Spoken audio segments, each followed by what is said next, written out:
What if I told you that you've been doing it all backwards? That the very thing you've been told to chase approval, validation, the perfect lineage, the reason you keep losing, that the moment you stop trying to impress is the very moment they start to feel impressed? You don't get the woman by chasing her. You don't win by fearing rejection. You win by mastering yourself. So listen closely, because I'm going to tell you the truth your ego doesn't want to hear. And when you hear it and live it, not only will you attract any woman you truly desire, you'll become the kind of person who doesn't need to chase anyone, because the world will start coming to you. Forget the pickup lines. Forget the rehearsed jokes, the memorized compliments, the tricks. None of that is necessary. What's necessary is presence. Because here's what most don't understand. You don't need to perform. You don't need to impress.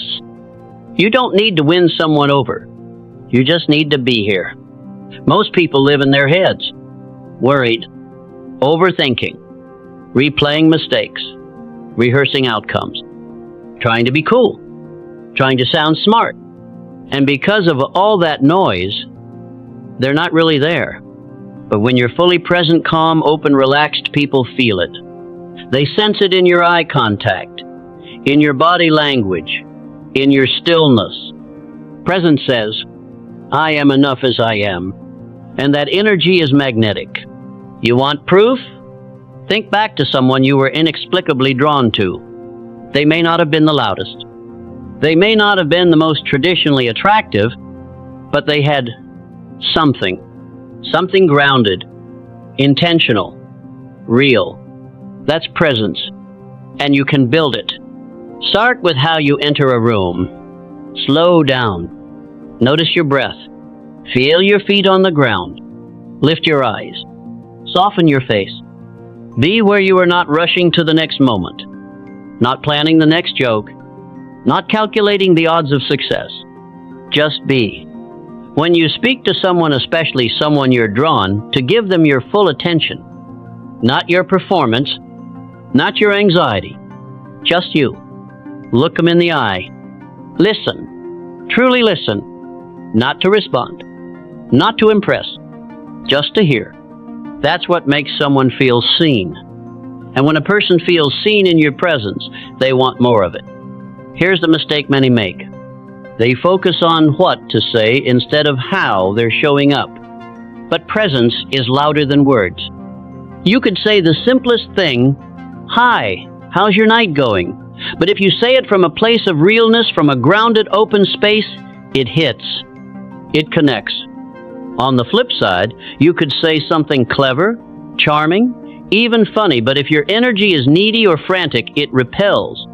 Presence is felt more than it is heard. So ask yourself, am I being real right now? Not perfect, not polished, just real. That means speaking truthfully. It means being okay with silence. It means not over-explaining yourself. It means relaxing into who you are. And when you relax, you invite others to do the same. It's in the little things. The way you hold eye contact. The way you listen without interrupting. The way you nod not to agree, but to acknowledge. The way you let the conversation flow, not force it. You don't need to dominate the space. You just need to hold it. Because presence is not about being loud. It's about being there. And when you're fully there, people feel safe. They open up, they lean in. Because in a world of distractions, of filters, of performance, your realness is refreshing. Now here's where it gets powerful. When you combine presence with the self-worth you've built, when you carry the energy of I am enough, when you listen, when you engage with sincerity, you don't just become attractive. You become unforgettable. Because real presence is rare. Let others focus on games. Let others memorize strategies. You bring presence. And that's the one thing no one can fake. So the next time you're about to speak, pause. Breathe. Drop into the moment. Let go of what they'll think. Let go of trying to win. And simply connect. Because when you do, that's when everything changes. Not just in dating. In life, presence is power. And you, my friend, have more of it than you know. Rejection. The word alone makes your chest tighten. You can feel it in your stomach before you even walk across the room. One glance, one gesture, one dismissive response, and suddenly your entire sense of confidence crumbles. But here's the truth. Rejection is a ghost. It feels real, but it has no power unless you believe in it. See, rejection doesn't come to take from you. It comes to teach you. It's not a verdict, it's a mirror. A reflection of how much you've still been relying on outside approval to define your inner value. Let me tell you a story. There was a young man who saw a beautiful woman at a cafe. He watched her for 20 minutes, working up the nerve to approach. His mind played out every possible failure. What if she says no? What if she laughs? What if people hear? By the time he stood up, she was gone. Not because she rejected him, but because he rejected himself before she ever had the chance. That's how rejection usually works. Not in the world, but in the mind. Contrast that with another man who walks into the same cafe.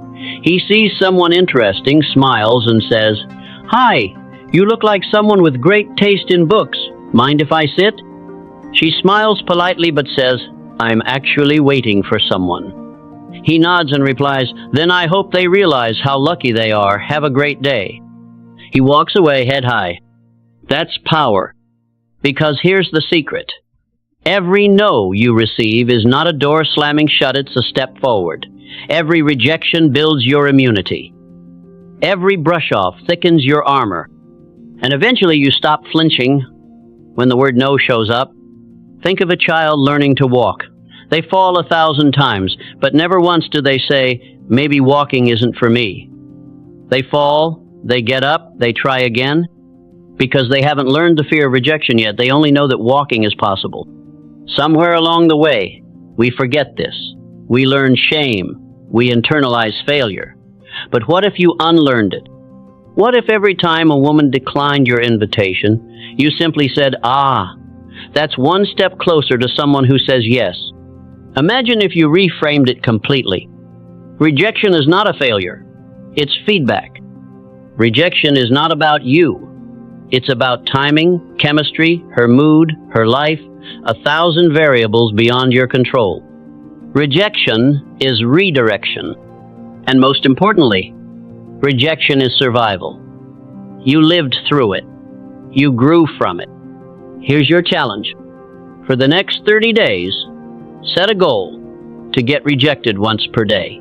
Not because you want rejection, but because it means you're acting, you're asking, you're showing up.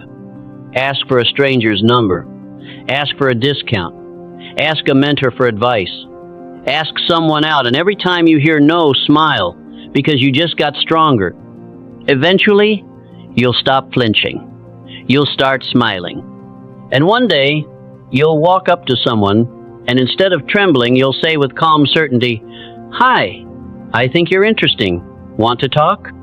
If she says no, no problem, you've already won.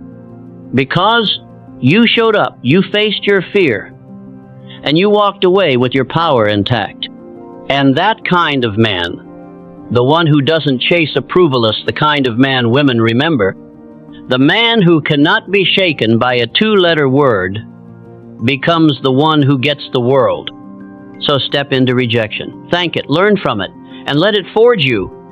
You are not defined by how many say no. You are defined by the fact that you keep showing up.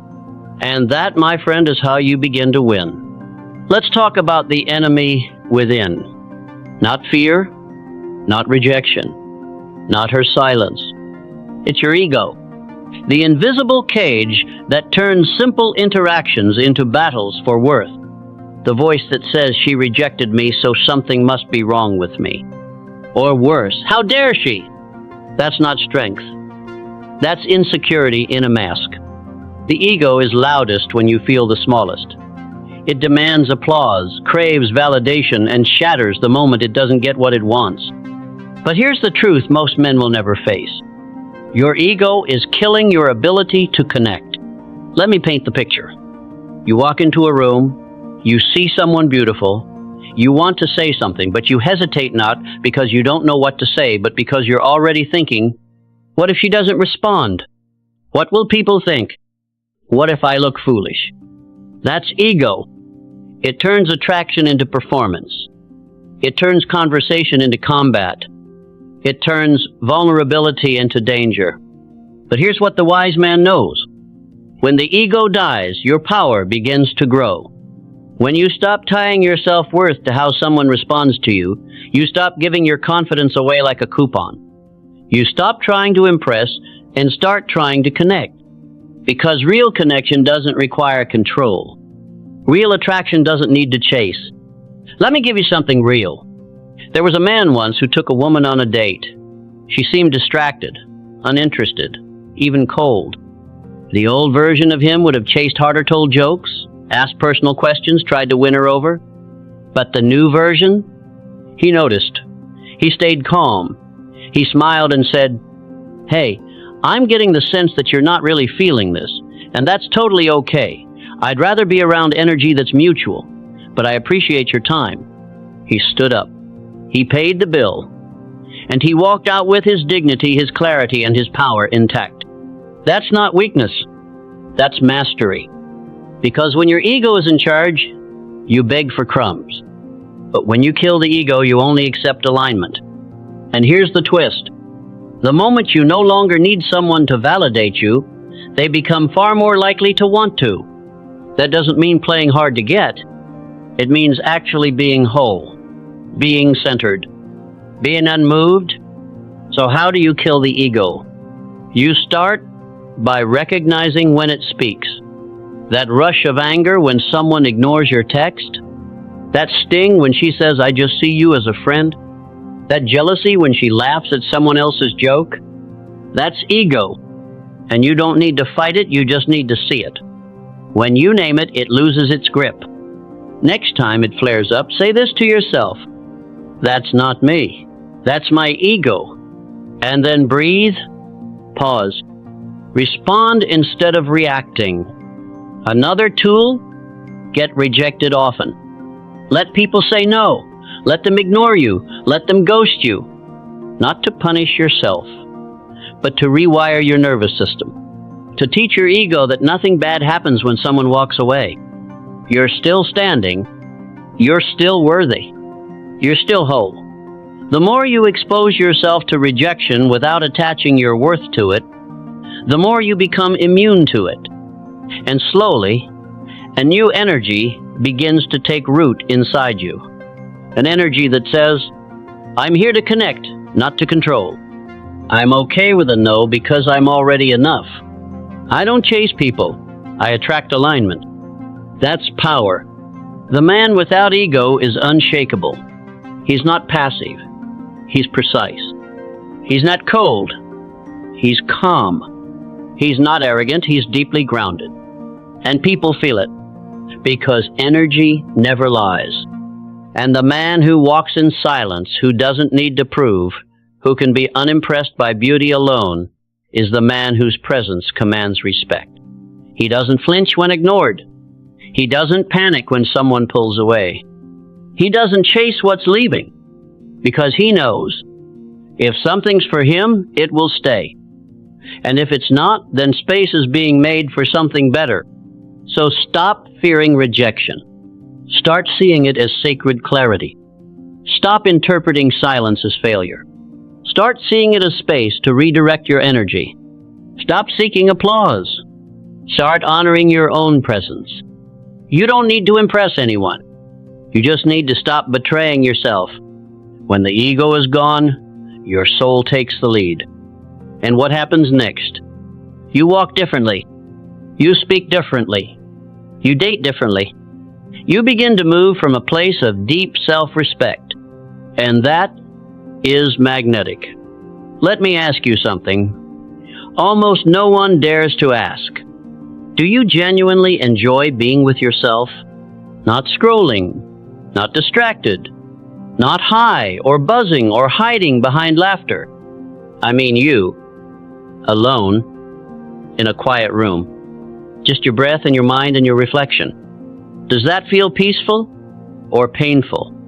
Because until you enjoy your own company, you'll always be a hostage to someone else's presence. And let me be blunt. You will never attract someone who truly values you until you stop abandoning yourself in search of someone else. Self-worth is the foundation. It's the currency. It's the quiet signal you send out without saying a word. And everyone around you, especially women, feels it. You can't fake it. You can't buy it. And no amount of likes, texts, or compliments can install it. It is built deliberately, consistently, in private. Let me show you how. Step 1. You stop bargaining for your value. You stop asking someone else to confirm it. You stop auditioning for people who don't even know how to see you. Because here's the brutal truth. If you treat your self-worth like it's on sale, people will treat you like a bargain bin item. So what do? You raise the price. And you do it not with arrogance, but with evidence. You begin to collect daily proof that you are someone worth respecting. You keep your word to yourself. You wake up when you say you will. You go to the gym when you don't feel like it. You eat to nourish, not to escape. You read to grow, not to perform. Why does this matter? Because every time you follow through on a promise to yourself, you build trust with you. And that trust becomes confidence, not loud. External confidence that needs validation, but quiet, unshakable confidence that says, I know who I am. I know what I bring. I know what I deserve. And here's what happens. You stop tolerating what once broke you. You stop explaining yourself to people who aren't listening. You stop chasing people who run when you love them. Because you realize your value isn't a debate. Your energy is sacred. Your peace is the prize. Let me give you something practical. Take yourself out. Yes, date yourself. Go to that restaurant alone. Buy a single ticket to that movie. Spend a weekend just doing things that light you up without asking for permission or company. At first it might feel weird, but then something shifts. You realize you don't need anyone to approve your joy. You begin to enjoy the sound of your own laughter. You begin to look around and think, I'm actually good. I'm proud of how far I've come. And that pride, it radiates. People feel it, especially women. Because the truth is most people don't need you to be perfect. They need you to be solid. They need to know that if they walk into your life, they're not entering chaos. They're entering clarity, stability, safety. And a man who is whole on his own, he provides that not with money or muscles or manipulation, but with presence. He doesn't need to control. He doesn't need to impress. He simply exists in full alignment and others want to be around it. Now listen carefully. This doesn't mean you close off. This doesn't mean you isolate. It means you build a life that's so full, so rich, so deeply aligned with your values that anyone who joins it must enhance it or be released from it. You don't need to be perfect. You don't need to be famous. You need to be consistent with your own worth. And that starts with asking, what am I no longer available for? Write it down. You'll find things like, I'm no longer available for inconsistent communication. I'm no longer available for relationships that drain me. I'm no longer available for proving myself to people who can't see me. I'm no longer available for chasing what's not aligned. When you have these boundaries internally, they begin to express themselves externally. You don't say you're high value. You show it in how quickly you walk away from disrespect, in how deeply you protect your peace, in how carefully you give your time. And that's how self-worth becomes visible. You don't even have to declare it. People feel it in your posture, in your tone, in your pauses. You become someone who doesn't ask, am I enough? You become someone who knows, I'm already everything I need to be. And anyone who walks with me walks with a man who stands to 11 when he's standing alone. That's self-worth, and it is the most attractive thing in the world. Stop chasing. You weren't born to chase.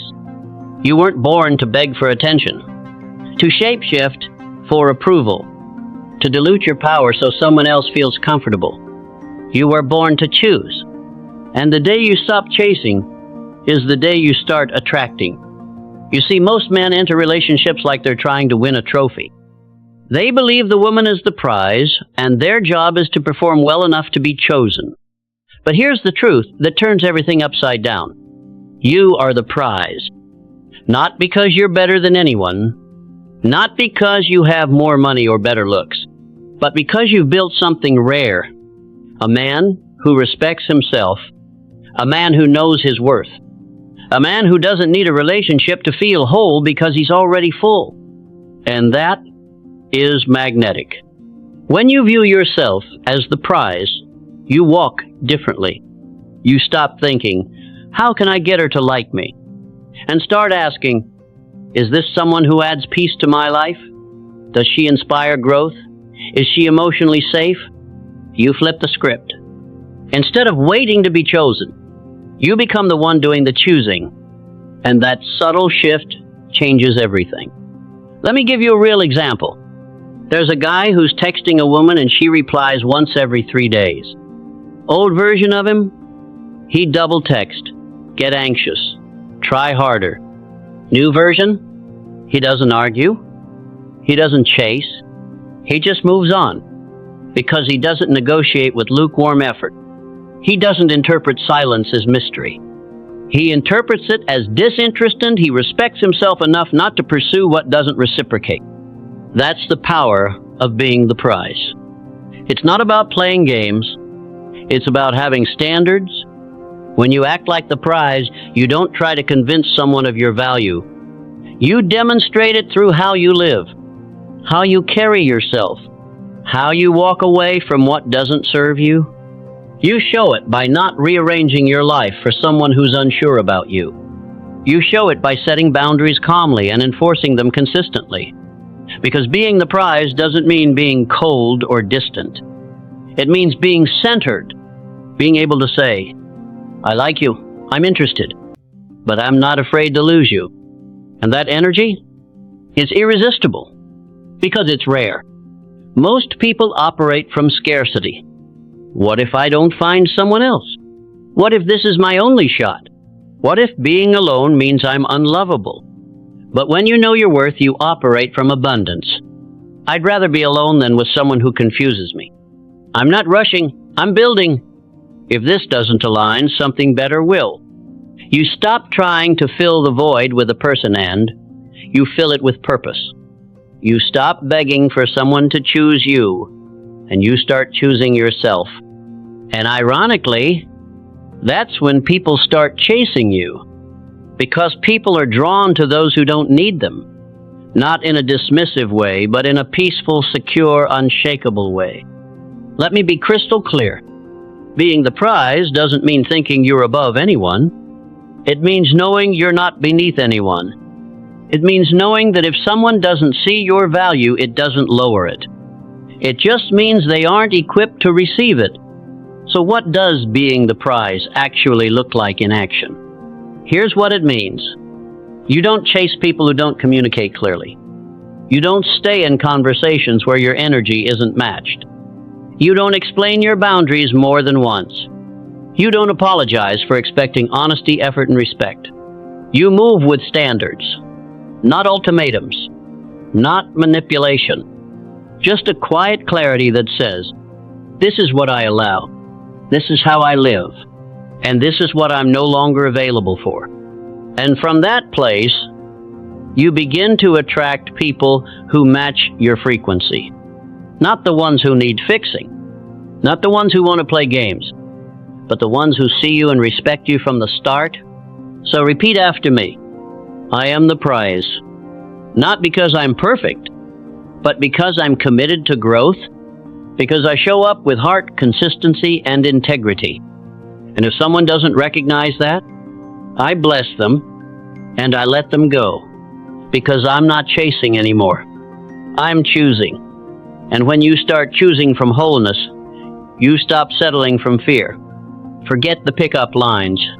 Forget the scripts. Forget the hacks, the routines, the tricks. If you want to be unforgettable, there is only one thing you need to master: presence.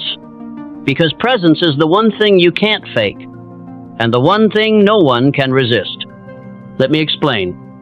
Most men walk into a room with an agenda. They scan, they plan, they strategize. They think, what should I say? What if she says no? How can I impress her? That's not attraction. That's anxiety in disguise. And women feel it.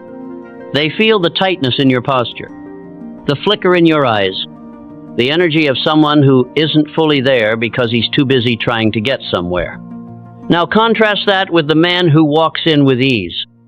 Not arrogance, not performance, but ease. He's not trying to do anything. He's just being. He's grounded, calm, unbothered. He moves slowly, speaks clearly, listens deeply. And when he talks to you, you feel like the center of his world because he actually is in the moment. That's presence. And presence is power. It's what makes people feel safe. It's what makes you memorable. It's what turns a simple hello into a full body experience. You don't need to be the loudest guy in the room. You don't need to recite a clever opener. You just need to show up fully. Let me make this practical. Next time you see someone you're drawn to, don't rush. Breathe.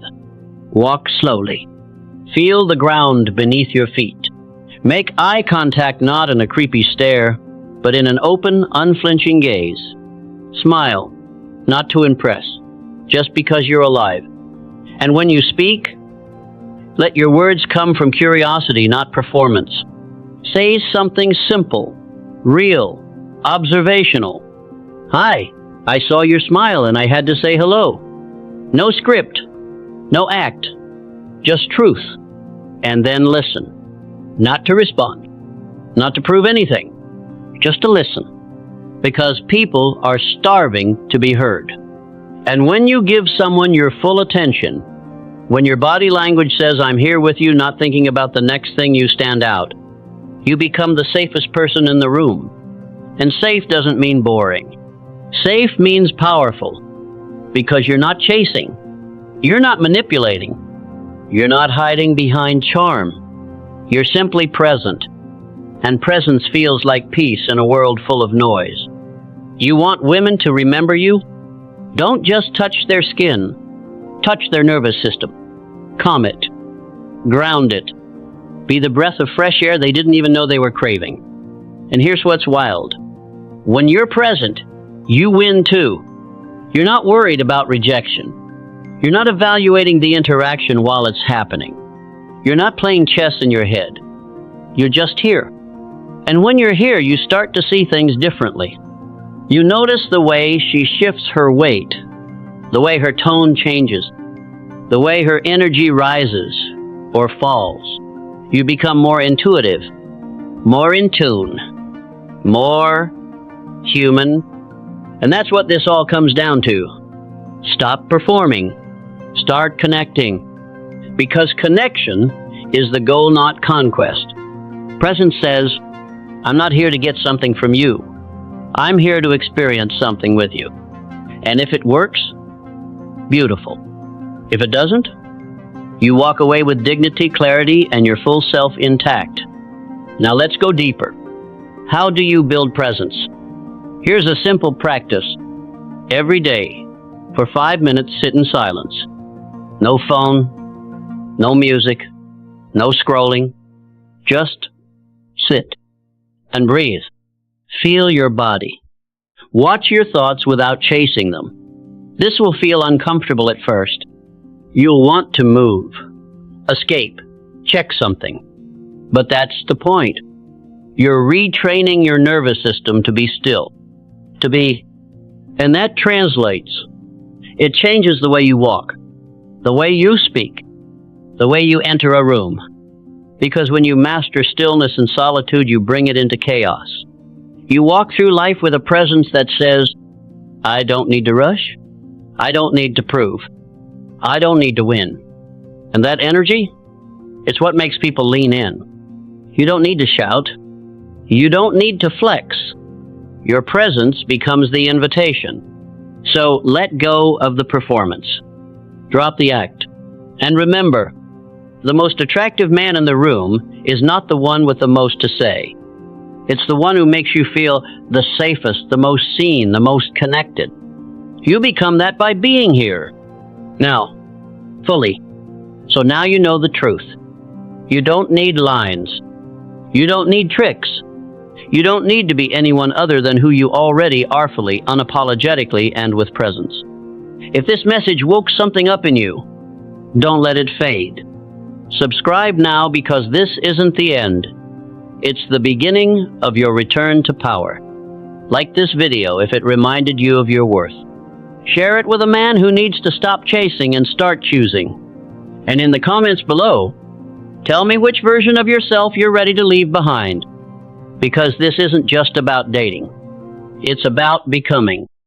And if you're ready to become, then stay with me. We've only just begun.